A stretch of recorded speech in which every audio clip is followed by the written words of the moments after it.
ಹೇ hi hello all, ಇದೊಂದು mini vlog ಆಗಿರುತ್ತೆ. So Kabbalamma ದೇವಸ್ಥಾನಕ್ಕೆ ನಾವಿವತ್ತು ಹೊರಟಿದ್ವಿ.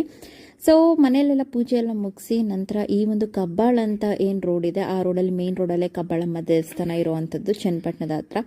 ಹಾಗೆ ಬೇಲ್ದಣ್ಣ ನಾವು ದೇವಸ್ಥಾನಕ್ಕೆ ಹೋಗಿಂತ ಮುಂಚೆ ಹೊರಗಡೆನೆ ಹೊಡೆದೋಗ್ಬೇಕಾಗುತ್ತೆ. ನಾವು ಏನಾದರೂ ಅಂದ್ಕೊಂಡ್ರೆ, ಏನಾದರೂ ಆಗಬೇಕು ಆ ಕೆಲಸ ಅಂತ ಅಂದ್ಕೊಂಡ್ರೆ, ಇಲ್ಲಿ ಫಸ್ಟು ಬೇಲ್ದಣ್ಣ ಹೊಡೆದು ದೇವರಿಗೆ ಕಡ್ಡಿ ಕರ್ಪೂರನ ಹಚ್ಚಿ ಒಳಗಡೆ ಹೋಗಬೇಕಾಗುತ್ತೆ, ದೇವಸ್ಥಾನದ ಒಳಗಡೆ ಹೋಗಬೇಕಾಗುತ್ತೆ. ಇನ್ನು ಹರಕೆ ಏನಾದರೂ ಕಂಪ್ಲೀಟಾಗಿ ಪೂರೈಕೆ ಆಯಿತು ಅಂತಂದಾಗ 101 ಬೇಲ್ದಣ್ಣ ಬಂದು ಇಲ್ಲಿ ಹೊಡೆಯೋ ಅಂಥದ್ದು.